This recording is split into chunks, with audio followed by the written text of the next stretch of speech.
what will happen after death. Ang sa ba, din sa 2 Kings chapter 20, verse 1 to 6. Kung aming mga Bibles. Before ka mo-adto sa magiging sa ating mensahe. Kung inyo ma-remember daw gabi, itong mga naalihi, atong wisgutan na ang kamatayon sa ka-appointment. It is appointed unto man wants to die, and after this judgment must be clear. So it is an appointment. Kung niya, matag usa sa tuwa na ay appointment. Tananta o agigid niini. Except lang kung mabalik ng Ginoo na buhi pa ta. Apan kung dili pa, naisgutan mo sa datong gabi nga sa una mag-abot og 900 years ang edad sa tao. Isa niya na sa ito sila 969 years. And then later on, ipamubuk sa Diyos, sa Genesis chapter 6, ihimo niyang 120 years.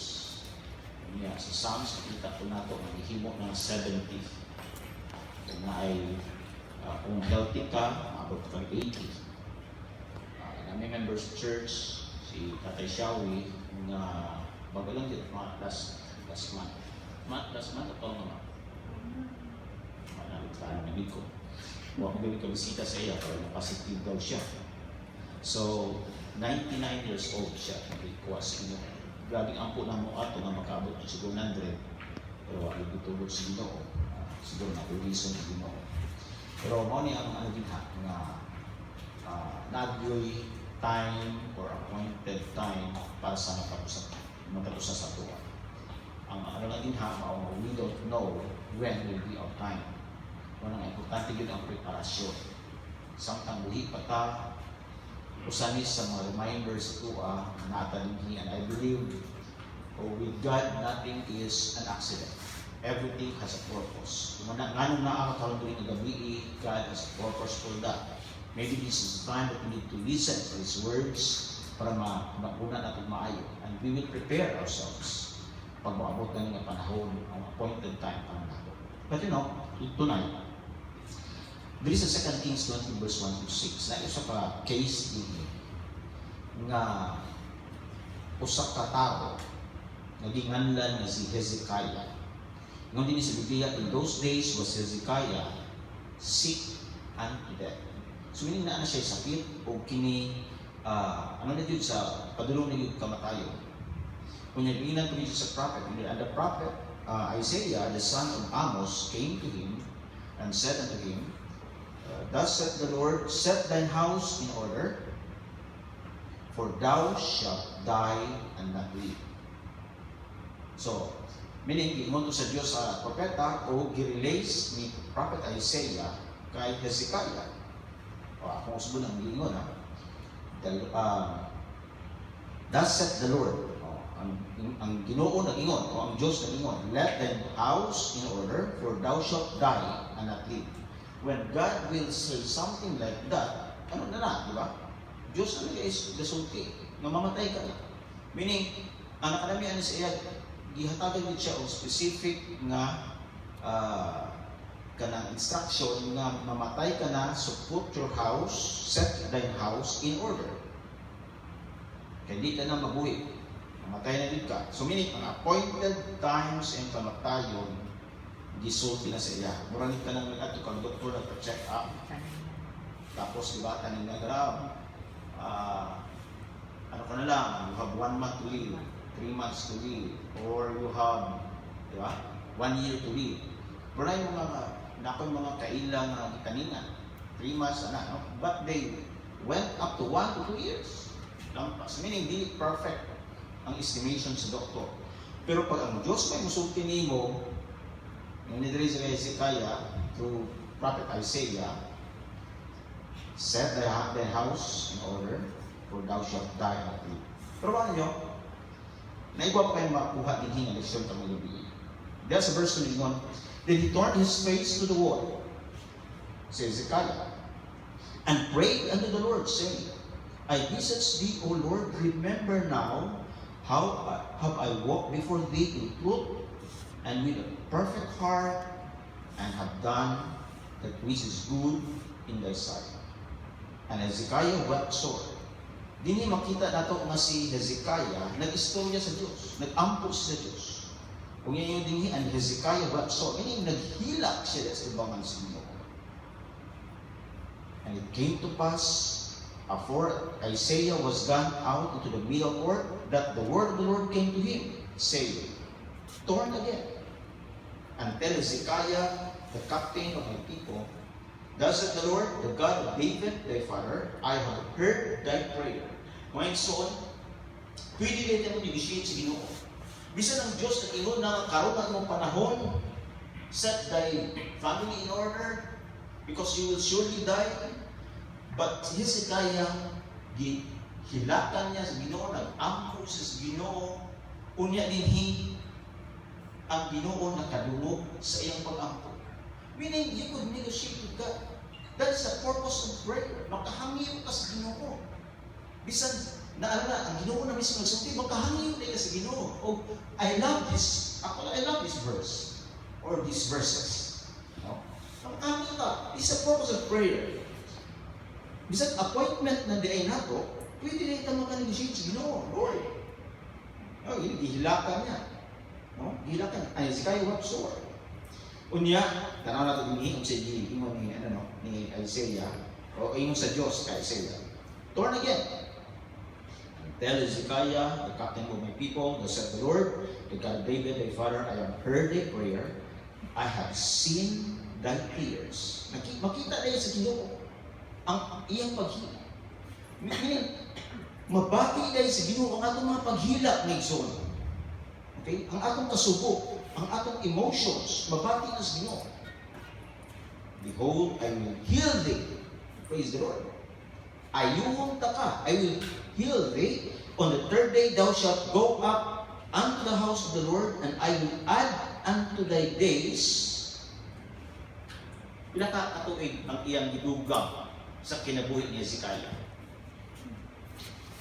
Naway idea? Pinakakatuig. Tara tumag.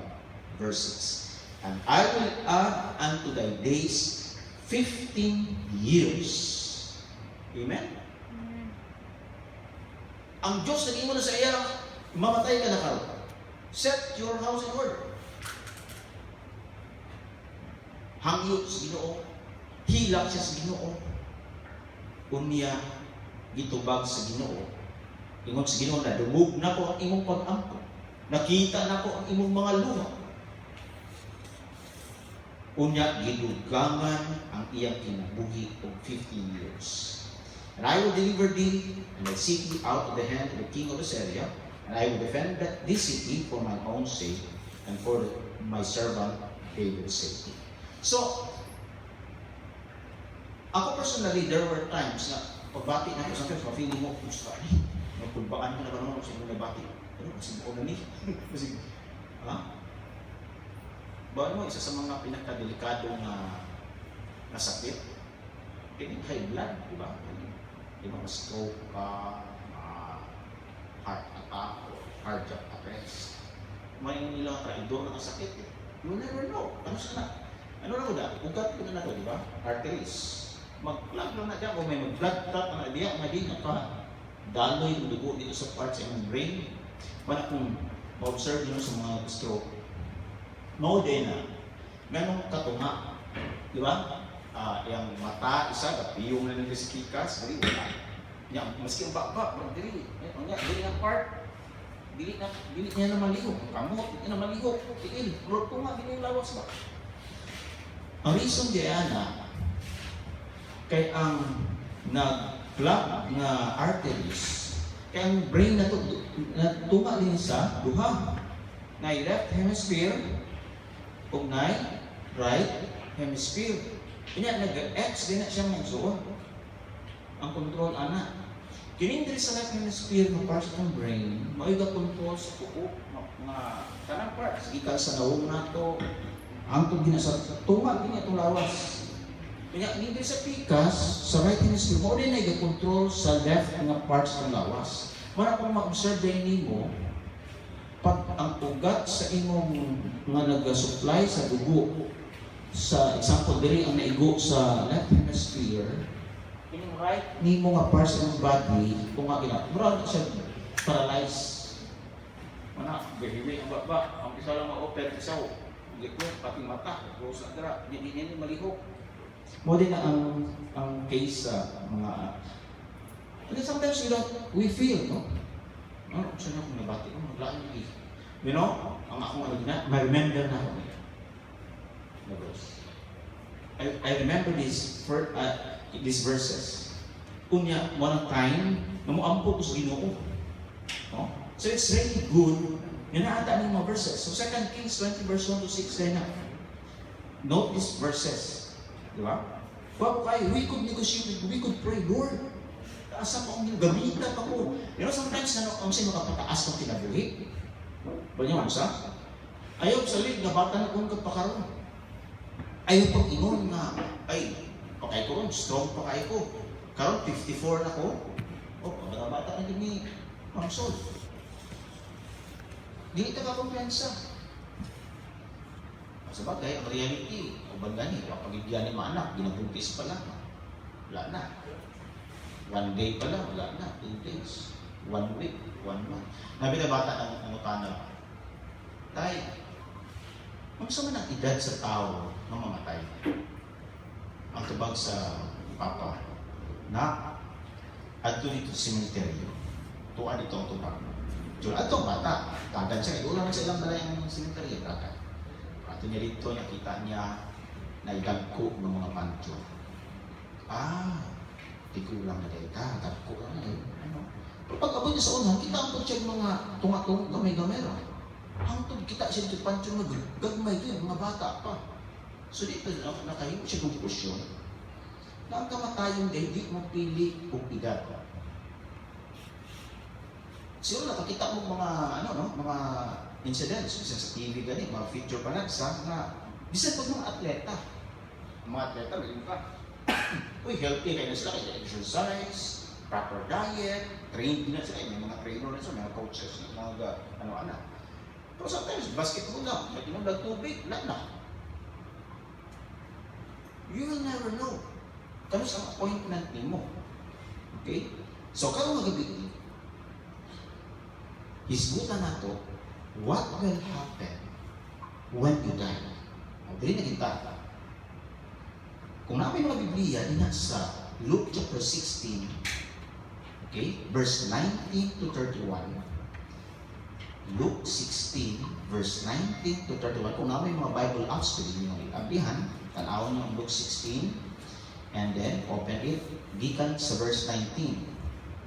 Atong tanaw. Okay, basahon sa ako ni, and then atong i-usahon mga makuha na po ng kamatuuran dito. Okay, I will start with verse 19. There was a certain rich man which was clothed in purple and fine linen and fared sumptuously every day. Meaning, sa kadato. Mayaman. And there was a certain beggar, makililimos, named Lazarus, which was laid at the gate full of sores. So, sa makililimos, puno og mga sores, mga kabahong. Okay? Dadan siya kayo sa puna samat, sa iyang lawas. 21. And desiring to be fed with the crumbs which fell from the rich man's table, moreover the dogs came and licked his sores. So, luya ko, no? Ang ginahimo, hulat siya sa mahulog ng mga mumho, diya sa lamisa, sa taong para makakaon siya. O niya, giingon din nga ang mga iro, nagaduol sa iyaha, o ginadilapan ang iyahang mga nuka, o ang iyang mga sama. Can you imagine the situation? O niya, ingon din sa 22, and it came to pass that the beggar died and was carried by the angels into Abraham's bosom. The rich man also died and was buried. So, doon na ito makita ang mahitabo human ka mabugtuan sa imong ginhawa. Verse 22. The beggar died, and then sinitabo, and was carried by the angels unto Abraham's bosom. In other words, when we die, naatay escort, naay anghel na mo escort nimo, mokuha sa imuha, mudala sa imuha dito kung asa ka padulong. Kung makita nato sa Biblia nga duha ka lugar ang padulungan sa namatay. Mao na ito mabasa din. Dili, kini mo nga situation in sa Luke 16. This is about in the Old Testament. Kung makita nato din si Kristo wala pa namatay dito sa cross. Si Kristo pag istoryaan niya. Actually, Luke 16, it's Jesus who is talking. Siya ang istorya. Anong kabalo na si Kristo ang sumitabot sa langit o sa impyerno? Tungod kay Diyos siya. This is not a parable. This is talking of real scenario. Bawa ni Jesus.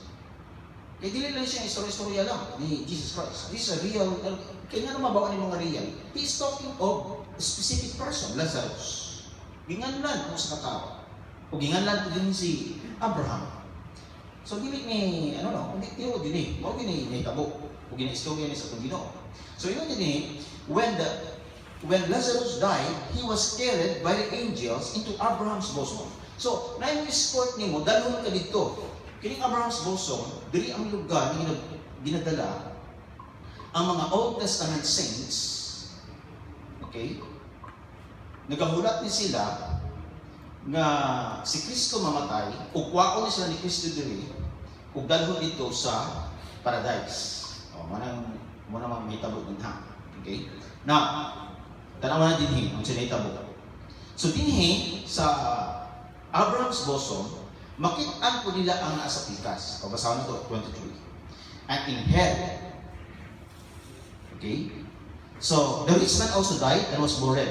23. And in hell, he left up his eyes, being in torments, and saith Abraham afar off, and Lazarus in his bosom. Okay. So, si Lazarus, dito naadto sa Abraham's bosom, unya kining taong dato, niadto dito sa hell. Ingon diri. Gidala siya sa mga angels dito sa hell. Unya pag mata niya, nasa sa kasakit, he is in torments. O makita niya sa unahan si Abraham o si Lazarus.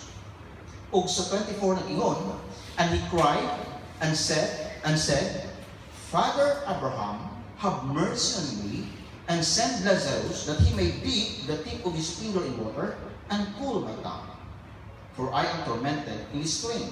So makita natin din mga igsoon nga ang hangyo sa taong dato nga unta ipadala ni Abraham si Lazarus kunya itusmaw niya ang iyang tudlo sa tubig o ipabugnaw sa iyang dila. Ako nakapangutan na ko ani ba? Awa na lang yung ngayon sa kabaling tubig. Sa kabaling tubig, higo. Tudlo, tusmaw sa tubig, kanya, dila lang. Sa kay psychology behind anong makurong na ihangyo niya. Kaya taga na mo, pamuna-una. Simple maulaw sa. Bawaan niya niyang background. Kung mo dito na ito si Kimpierno. Tanawag ng senaryo, dato kay siya, kaon siya, niya, naayat ko sa katawang kubri. Mande, palingko na lang yung na, pakauno, eksakto, bulubulugan lang yung mumuho. Diba? Bulubulugan lang mumuho, tawag sila sa Rus. Dawat na po sa mumuho. So meaning, huwag kasing-kasing nga tao. Ang huwag kaluoy ito, hana. Okay? So, mo nga niya mauna. Munang maulaw kung siya na muhangi siya sa kabalding tubig. So, kontento na siya, matudlo ni Lazarus, tusmaw tubig, unya, dila lang niya ang pabugnaw. In other words, sa ka-realization niya, posible, nga, bisan in anak ka gamay ka bugnaw, mura na og Nakajakpat na kagmaayo. Dila lang mabuknawan dito. Kung dito ka sa impyerno, pratibigay ilita, nga you will appreciate even just to cool your tongue with a drop of water, gikan sa tudlo. Ma-okay na tayo. Di ba? Okay, mo rin daw lang yung hangyo. Kunya, tanang na ito, kung saan itabo. Kung saan tubag na Abraham. Grabe rin kainit ito, tormented in his claim. 25. But Abraham said, Son, remember thou in thy lifetime, receivest the good things, and likewise Lazarus evil things. But now he is comforted, and thou art tormented. 26. And beside all this, between us and you, there is a great gulf fixed. Meaning na ay bangin, gulf. Na dili katabo ang gikan sa Abraham's bosom dito sa hell, o ang gikan sa hell, dili katabo dira sa ilaha. So it's impossible nga matuman ang iyang hangyo nga si Lazarus mo tusmaw sa iyang tudlo sa tubig, unya magpabugnaw sa iyang bilang. In other words, mga igsuon, mo rin isang kamaturan din nga pagtuka ka na sa impyerno, di ka nakahawa dito. Pagtuka na pud ka sa langit, di na pud kakahawa dito. It is a permanent place. Therefore, you need to decide now kung asa ka gusto mo adto. Makadesisyon ba ka karon? Yes, tan-aw na ito na unya. Ato sa tan-aw diri ang senaryo, kung sa'y kamatuturan, nga picture, nga ginaingon sa itong Ginoo, nga human sa itong kamatayon, maubin ni may tabo. So, dili ka na pili katabo, dili ka na kahawa kung asa ka na himutang. Muna ka nang importante din ang pag-prepara niya. No? Di na pili katabo, yun niya. And in verse 27, then he said, I pray thee therefore, Father, that thou wouldest send him to my father's house. Mga igsuon, kini sila mga patay na niya. Si Lazarus namatay na, tuwa sa Abraham's bosom. Ang taong dato namatay na, tuwa sa impyerno, sa hell. Unya, kining taong dato na naa sa hell, nag-ampo kay Abraham, naghangyo kay Abraham, na kung pwede, ipadala si Lazarus dito sa kalibutan balik. In other words, mabuhi balik si Lazarus. Nakoy na mga amigo istorya sa kuha, siguro, pinalusok ko nga pamaagi, ingon sila nga, abto, o naman kung nailangit ng impyerno, kung naay patay na mabuhi. Na mabuhi, gikan sa impyerno, mabuhi, balik niya. Ingon nga, gikan ko sa impyerno, anak. Siguro mo pa rin pagtuwa ni taong dato.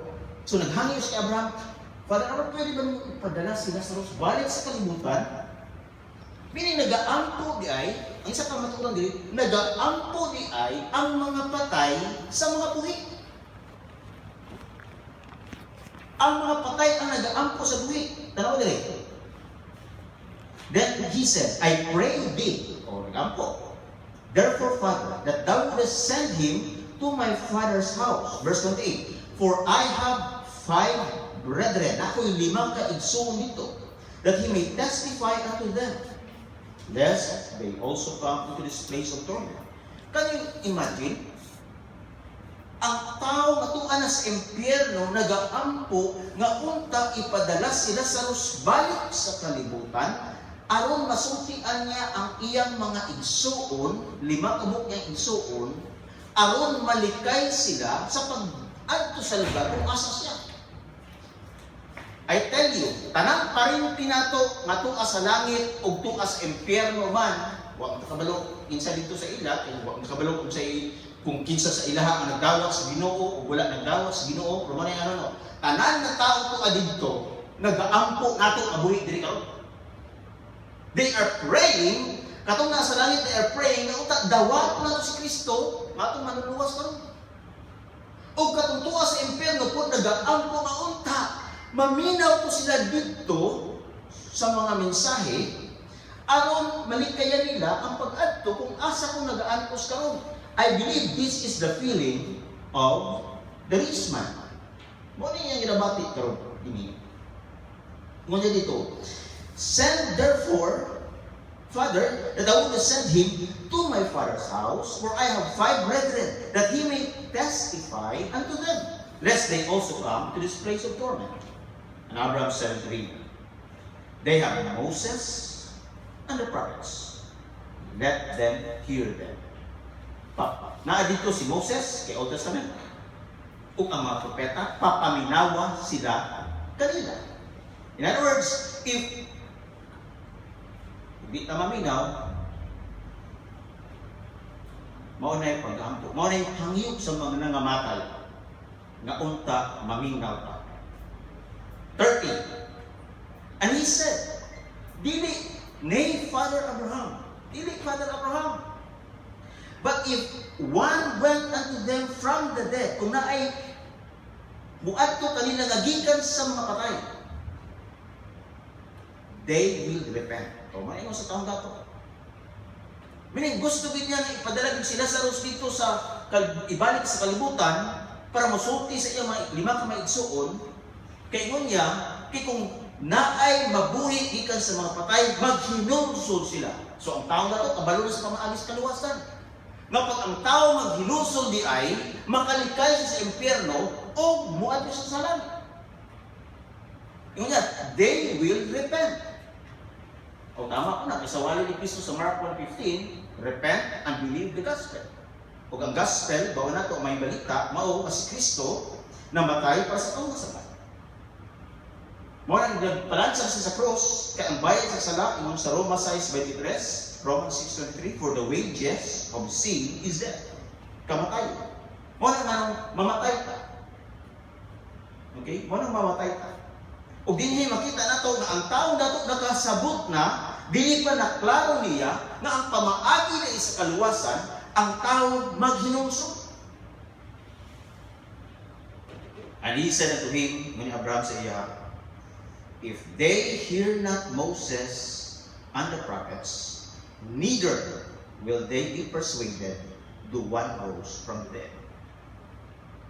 Kung dili sila maminaw sa Moses, o sa mga propeta, o sa atong time karon, kung di na sila maminaw sa pastor nagawali, o kinsa man diya nag-share sa punos Ginoo, di ko na sila maminaw kung naay mabuhi gikan sa mga patay. Now, I don't want to make a joke with the dead. No? Pero dito, can you imagine kung yung parente na namatay, bigla mabuhi, bubangon sa lumon, magunsa ta dire. Basig maggukot anang pultahan diya. What do you think? Maminaw ka ta? Bisag papa ko pa na. Imagine ko pa itong namatay pero kung papa o kung mama, pero nagsulod din sa una-una, kung bubangon ni si papa ni. Sa gano? Muna din yung dinhi ni Abraham. Neither will they be persuaded, do one rose from the dead. So, ipakita ni Kristo karong magabi ang atong sitwasyon humantang matay. Akong balikod, pag namatay ka, naigasugat sa inyong escort, angels. Nang dili man nato makita angels karon. What do you think? Because you are still in the body. Ano yan? We are composed of body, soul, and spirit. Ang tinuod na ikaw, mo na imong kalag. Mo ginang ikaw. Nadi ang huna-huna, nadi ang emotions, nadi ang imong kanang intellect. Mo na maka-remember ka bisig tuwa sa impyerno tuwa sa langit para nila, kay maka-remember ka. May ilhanin mo imong magsuon, makita mo tanan. Intact na siya sa soul. The psyche. Ang lawas, balay na siya, hindi nga mo gabi balay templo ni siya na ginapuy-an sa imong kalag. We could see the world, we could see each other because of the body. Akong mata, pinagamit sa akong kalag, akong mata para makita ang tamuro. Ginagamit sa akong kalag ang akong dalungan para madunggan na mo. Si Brad Dan, may depekto ang iyang mata. Hindi siya kita. Okay? So, kay dili man siya makita, ang iyang kalag, dili makakita. Pero, unsang edad mo na sugod na kabuta ka ba? 4 years old. Unsay hinungdan? Oh, tigdas. Wala sige na mabakunahan sa una. Wala nagpabaksin. Nagdalong tigdas. So, na yung mata. Nabulag. So, in other words, from 1 year old to 4 years old, kita pa niya siya. Kung na kami nung duman kung makikita pa kabradan. Oh, na pa siya may reminder. 4 years old, na pa siya may reminder.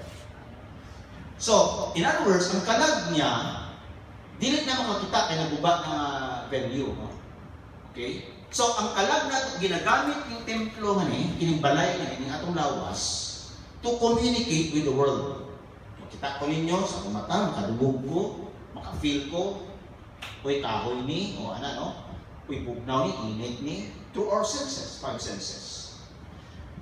What is the function of the Spirit? Ang function naman sa Spirit, pareha siya sa lawas na ginagamit sa kalag to communicate with spiritual beings, mga spirituhanon ng mga utang. Pag muhawa ka na, death means separation. Ang imong kalag, espiritu mo, separar sa imong lawas. That is death. Separation, mo separar. Pag separar sa kalag, espiritu gikan sa imong lawas, ang lawas mo, yuta na. Okay? May nga, dust to dust. Lubalik ka sa abo. Kaya yuta naman. Isang i-check nyo sa chemical composition sa yuta o sa atong lawas, parihara. Parihara na itong components, parihara chemical composition. Kami ni yuta, gini. Ang kagwapo, kagwapa na ito, dili gina ang tiwod ng kita. Balay ra na. Gwapo lang kagbalay. Mura na ang imong balay pinturado. Ang uban, dili. Lain mo kagbalay. Pero, ano yung point din ha? Temporaryo na ginagamit ni mo. Pinag-adlaw mo, tigulang na, punot na, mo ano na, di ba? Mawag ka lang nga, ang paghigugma, dito sa gugma balik, ang paghigugma, ayaw ibasi sa kagwapo lang.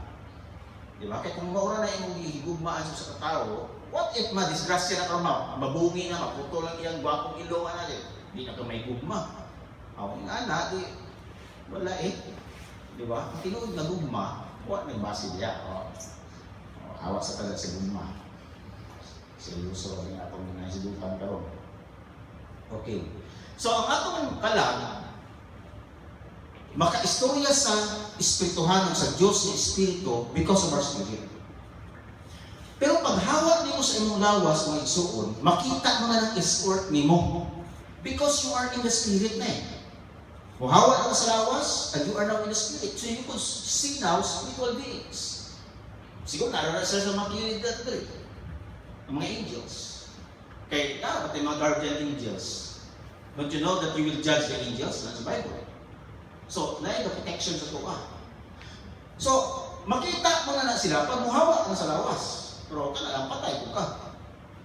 So, meaning sa panahon na mamatay ka, makita ka na sila.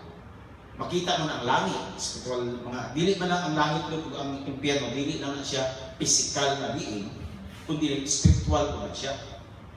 Diyan natin makita nga bisag na kalag espiritu di ay may initan gyapon dai sila. Kini si Lazarus ug taong dato, espiritu ay ang malawas ang ito sa yuta. Nabilin. Gidala man sila dito. Meaning your spirit will fill the plane. Are ako isa ka ang dinha. Ang uban sa ito ka imagine nga si Satanas pag tuwa sa impyerno, hayahay kay siya dito. Katawa siya, ha. Dito, no? Katawa siya dito. Nya, kita dito, ang mga tao dito, ihalang ang mga, no! Sa Bible mga igsoon, ginahigutan, ang impyerno o sa kasilot kay Satanas. Ang number 1 mag-antos sa impyerno, si Satanas. Actually, ang impyerno, gibuhat sa Diyos para kay Satanas. Dili pa sa tao. Damay lang ka kay. Nagsabay mo ito pakasala. Diyan ka na damay. Mawag ka nga makita nimo ang Diyos pagkasala sa mga anghel. Kaya anghel na Satanas, si Lucifer. Lucifer is one of an archangel, o gwapo kayo ng hambog, o gusto siya mamulabaw pagkalit sa Diyos. Mao na nahimo siyang kalaban, nahimo siyang Satan. But he's perfect. When he was created by God, he's perfect. Okay? Kung study ka about Satan, he is a perfect angel when he was created. Pero makita natin din ang kamatukuran na mga angel, hindi mga robot, mag-remote control sa Diyos. No. They have their own will. Makabukod sila, musunod, umusupak sa Ginoo. Para na to. We are created in God's image. That's why we have will. Mao na mga igsoon nga dili ka magpugos sa Dios kung gusto ka mo atong impierno, nga gusto sa Dios na palangit ka. Dili ka sa ako, kay para palangit ka. Nya kay dili man jud ka. Di man ka maminaw. Di man ka mudawat kay Kristo nga imong personal nga maluluwas. Musalig man ka sa lain kaysa sa kay Kristo ka musalig. So, what will happen? You will suffer the consequence. You will go to hell. Because a person who has no Christ in his life will surely go to hell. Sama ang taon natin. Therefore, dili natin makita na kining mga angels, they will suffer in hell. Okay? Satan will suffer in hell. Mo nang gakurog na sila. Have you remembered kung nabasa niyo sa Bible? Katong isudlan ng mga daotang espiritu. Isudlan ng mga fallen angels, mga demons. Okay? Nya giduol si Kristo. Tapos nagakurog siya, mao na dili pa man amos sa panahon nga kasilutan ni karon. They are afraid of Jesus. Why? Because it's Jesus who will put them to hell to suffer, to be tormented in hell. Kung kato, di ba, ahawa ni Satanas sa mga demons ito, kung paano sa mga baboy. Mga itong storya diya. So, we know the reality that our spirit will continue to exist after death. The question is, asa kadulog? In heaven or in hell? Now, karong gabi, naidua ka option na kinahanglan desisyonan mo karong gabi. You want to experience 2 births and 1 death, or you want to experience 1 death and 2 births. Duwa ka pagkatao o usa ka matayon, o duwa ka pagkatao o usa ka matayon. Unsay pasabutan? Ani na siya. Una, we are dead spiritually. Kung wa pa maluwas, wa patay Kristo, wa pa nato madawas sa Kristo, ato personal maluwas, patay ka sa Espiritu. Sabot nga patay, we are separated from God. We have no relationship with God. Ayaw pag-angkon nga anak ka sa Diyos, kay ingon nimo, anak ko sa Diyos, kay gitugang ako sa Diyos. Dili na mao ang pinapasabot sa Diyos na mahimo niya ang anak. Because we are created by Him. No. Kaya kanang mga hayop, created ko na sa Diyos, o dili nila amahan ng Diyos. Tama? Mahimo ka lang anak sa Diyos, diya sa John chapter 1, verse 12. Ang sige mo sa John 1:12. But as many as received Him, nagdawat kanila. To them give power to become children of God. Mahimo ka lang anak sa Diyos, biblically speaking, when you have received Jesus Christ as your Lord and Savior. Nothing more, nothing less. Mauna siya ang relasyon na importante kayo. Wala na nakabase sa imong relihiyon, wala na nakabase sa imong nabuhat, wala na nakabase sa unsa man ang imong kahimtang ni kalibutan. Nakabase na siya kung nakadawat ka ba o wala. Kung nadawat mo na si Kristo na imong personal luwas, then you are a child of God. Pero kung pa nimo madawat sa Kristo na imong personal luwas, you have no relationship with God. Mauna ang gingon sa Biblia. Now, you are dead spiritually kung wala pa nimo madawat sa Kristo. Kini sakit kini nga ano ba? Na verse. Pero akong kasama. May maning kinitambal bitaw. Kinitambal Pait mo kaya na, diba? Lain kayo. Labi na ng antibiotics. Pero hindi ka mo tumara na. Delikado mo ka. Tanawa ko, John 8:44. Alam mo, kasi po kay medyo, kayo nil. Sa una, itong pagbasa na ko sa una, itong wako ko maluwas. Medyo sakit-sakit yung paminaw. Pero atong tanawa. Masig kaya ra. Yung manidiri, John 8:44. Ye are of your father, the devil, and the lust of your father ye will do. He was a murderer from the beginning, and abode not in the truth, because there is no truth in him. In other words, si Satanas may mga anak di ay. Kinsa man ang anak ni Satanas? Katungwa pa nakadawat kay Kristo. So kung wala pa ka nakadawat kay Kristo, wala pa tayong relasyon diyan sa Ginoo, tuwa pa ka sa side ni Satanas. Pag mo niya ang din ha, you are spiritually dead. Gusto sa Diyos nga matao kapag usap. Morning, two births. First birth is when you are born in your mother.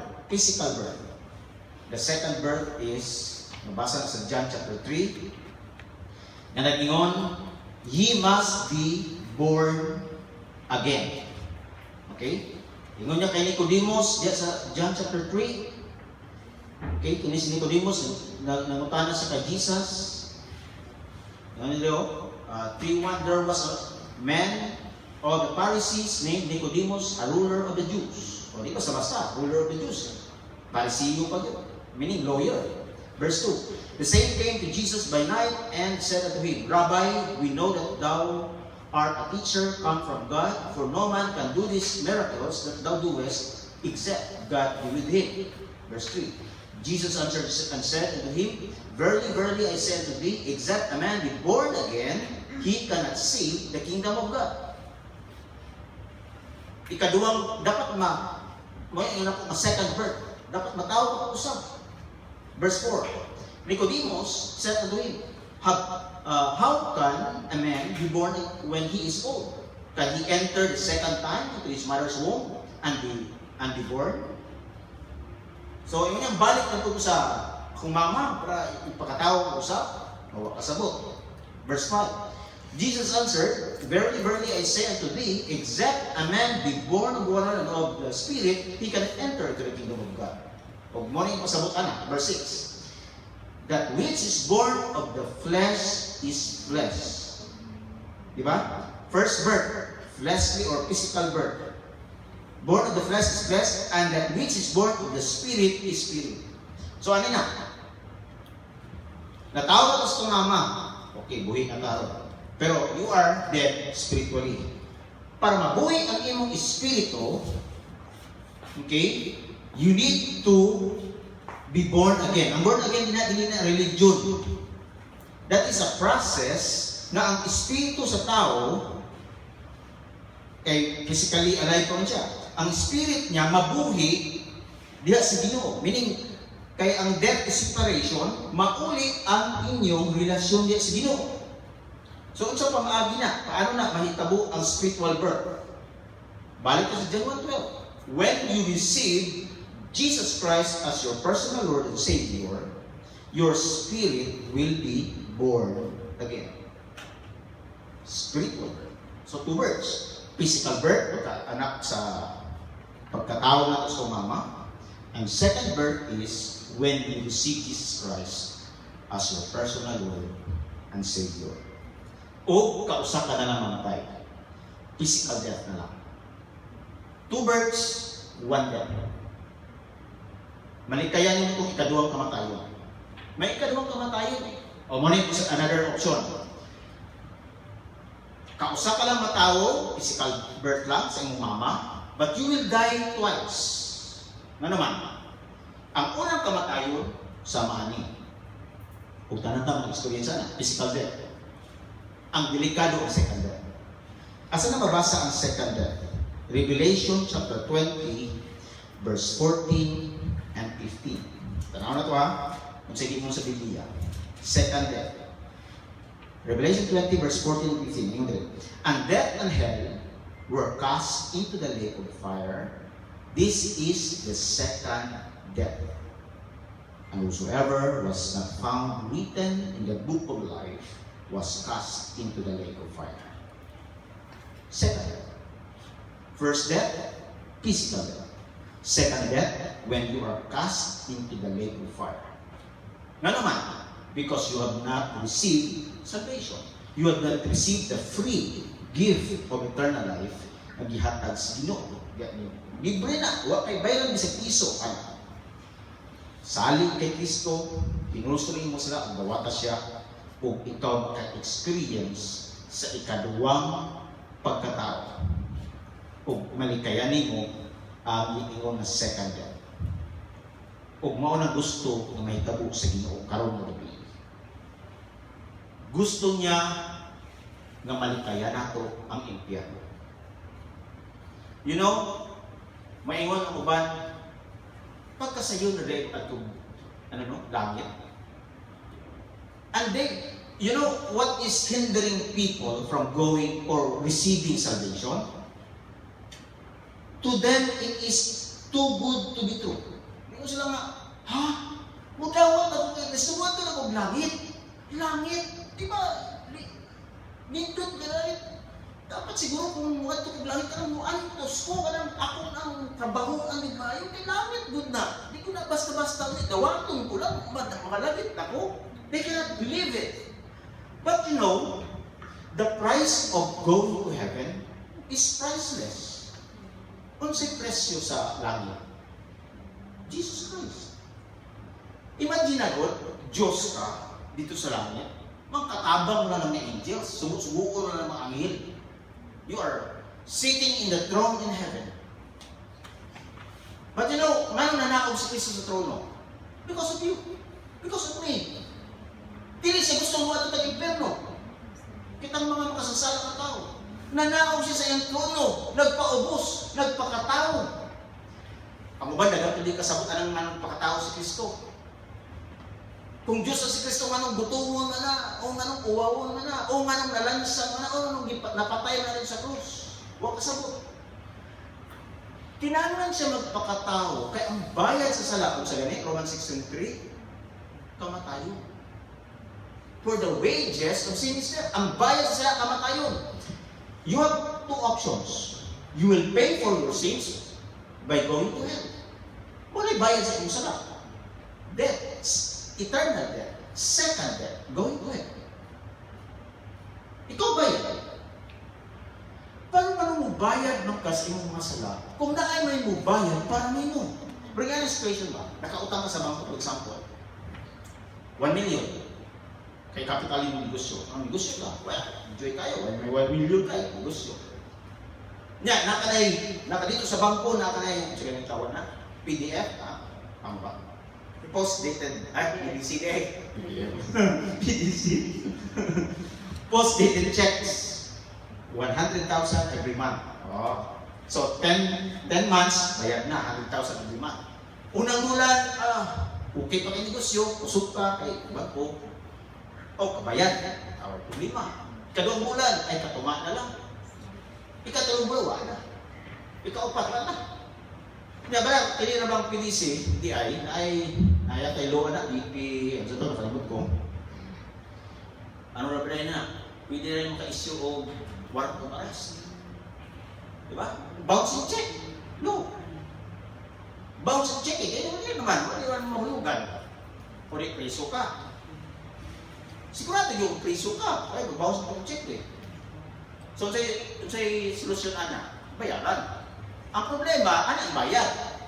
Preso. Kung ang bayad kwarta, so preso. So sigurado mo pagka-preso. What if, yun sa'y dato na rin, sige, exact. O sige, mani pa yun, gagano presidente. Luoy si mani sa imo. Isyon pinag-checking ng 1 million. Pangutana, mapreso ka pa ba? Depende. Anong depende nga, Pastor? Kung daw ato ngayon ang check okay ba yan? Karoon kang bugiro ko ka. Kung ano ito, mabaling-bayad ko na ng utang. Ako ang ng utang. Kung na meron yan ang mga tao. Ang pride na dako tayo. Di ba? You will be saved if you receive the gift and you pay for the debt. Mawala siya ang kapaluwasan. Di ka mo atong impyerno magsuon kay gigugma ka sa Dios, mao nang niani sa kalibutan nagpakatao, gisagpa siya, giluwaan sa naong, gikoronahan og tunok, giinsulto, gihubukan, gikulata. Kung nakita mo sa Passion of the Christ, ang mga latigo nga nagapilit ra, naka-apil ang mga unod niya, gilansang sa krus, o namatay. Ganong namatay man si Kristo dito? Actually, nasuko pa si Pedro nga gapugong nga mamatay siya. Di si gusto si Pedro. Nanikbas pa nga si Pedro atong mudakop kay Kristo. Tigbas niya, nadalunggan. Di ba? Kibalik ni Kristo. Kasok pa kasama niya si Pedro. Pero sa time gani, kung hindi nyo nang gabi nagiingan niya si Pedro nga hawak sa tanas. Pagapugong man, mamatay si Kristo. Bagay, mabawagan man ang motibo ni Pedro. Boss, doon na niya. Hindi ko masugot, boss, mamamatay ka. Bakit away ko? Hindi ko gusto ba, boss, tagod ka. Pero kasagot si Pedro pa itong panahon na Jesus Christ was angry to Peter. Ingon niya nga, kung itawagan niya nga pahawa sa tanas, because the death of Jesus Christ is very important. Kaya kung di siya mamatay dito sa cross, why malangit nato ng igsoon? Di ko malangit, di mo malangit. Kaya naman, walay nagbayad sa atong mga sala. Therefore, karong magabi, bayad na ang atong mga sala. Libre. Gigimo na ni Kristo sa cross. When He said, it is finished, pumana ang kaluwasan. Pero individually, how could you enjoy salvation? Karong gabi. When you make a decision to receive Christ as your personal Lord and Savior. Ilang ko tanan sa pagtindog o awit pag usa ka awit si Brad Dan. Kung samtang gaawit siya, ginatiyaw ko ang tanan. No? Ginagawa ko tanan sa pagtindog sa as we will close also in prayer, samtang gaawit. Samtang nagatindog ka, magduko ka sa mga ulo. Ato ning hatagan o kabukaton.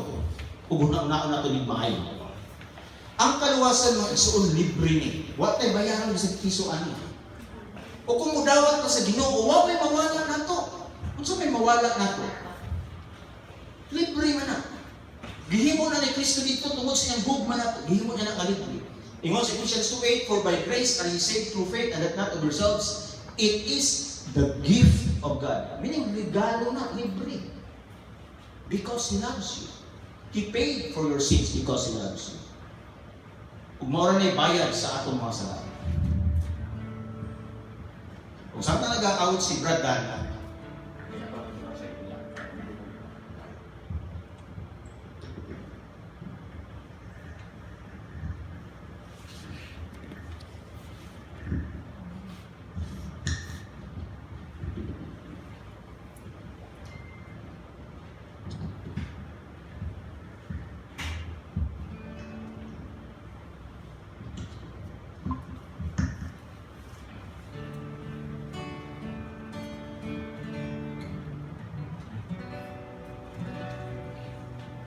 kaya ginamit ako sa pagtubo, sila mahulo.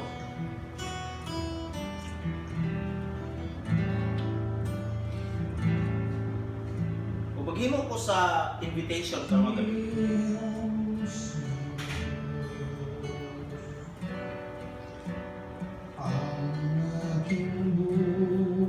Maghimo kong invitation sa mga gabi.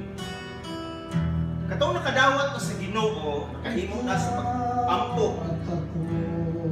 Ay pasaylo sa Ginoo ug nagsulti nga dawat niya si Kristo. Okay na to. Di man nato kinahanglan nga balik-balikon og dawat ang Ginoo.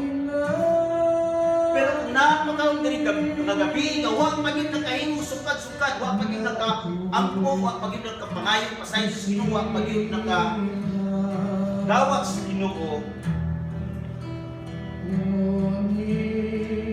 I tell you, kanang nangamatay na itong paryente, nag-aampok nimo karong nagabi. Nga unta, dili nimo isalikway ang libre nga kaluwasan na ginahatag ni Kristo. Ako sa impierno, Kabalong pinsan to sila. Nag-aampo na unta. Magdawat na karon aron na di na maato dito sa ilang diadtuan. Ang mga parente na ito, mga tuwa na sa langit, nag-aampo usab na unta. Diri mo, dawatan mo si Kristo para mo adto mo diri, uban na mo. There will be a great reunion in heaven when all of us will receive Christ as our personal Lord and Savior. So karong gabi, kung si Kristo ang maulaw, magpakamatay din sa cross para nato, namatay siya sa cross, paghana siya kinabuhi para maluwas ta, bayas itong masala. Karong gabi, maulaw ka ba nga mudawat kay Kristo? Kung di ka maulaw, patasin mo kabot, Pastor, I want to be saved tonight. I will receive Christ as my personal Lord and Savior tonight. Dawaton mo ang libre na regalo paghihatag ni Kristo. Pagabihin na yung mga nagdawat sa Ginoo, karong gabi, kuha pang kadawat, dawat ako. Libre kini. Inukuha itong mga ulo, ayaw kaulaw. Pataas na yung kabot, Pastor. I want to receive Christ now as my Lord and Savior. Please, do it. Dawata sa Kristo. This is a free gift. Huwag mawala nimo. May malugang pa. Mahimong kang anak sa Diyos na magabi. Patasin mo mo. Tama? Hindi na magdugay. Habang ka mo gabi, ayaw mo na yung mga barkada, ayaw mo na yung mga tao, ayaw mo na yung kabalion. Someday, we will face in judgment. Karong mo gabi. Okay, praise the Lord. So, unahin mo, gawag sa Ginoo. Tama ba? Gawag sa Ginoo karong gabi. Pataas na yung kamot. Ay, kaulaw.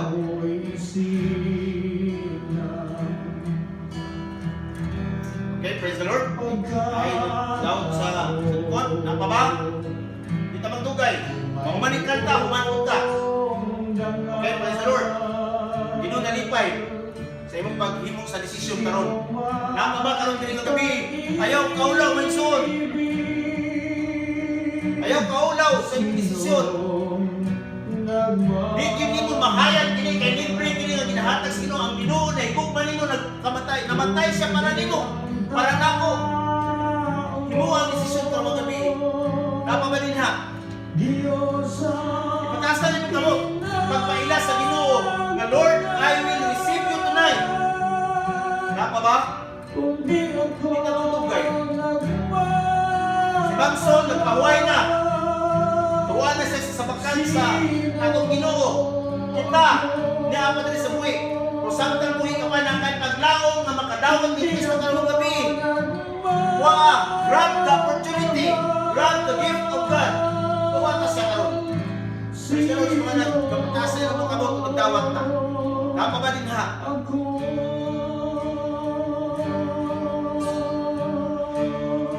Okay?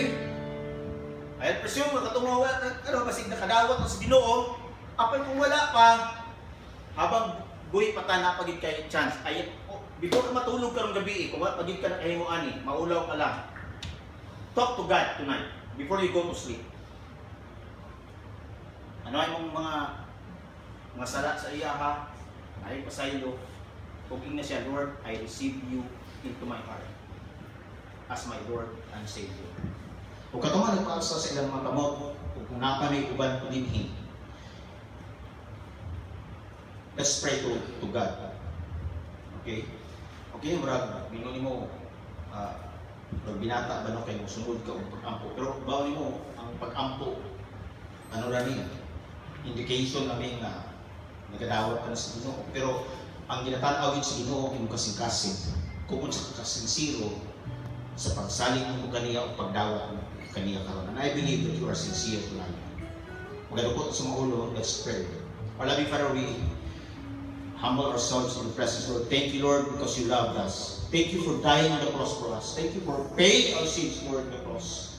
Salamat o Diyos sa dako ni mong gugma na ikaw mismo ang nangamot sa pagbayad sa among mga sala dito sa cross.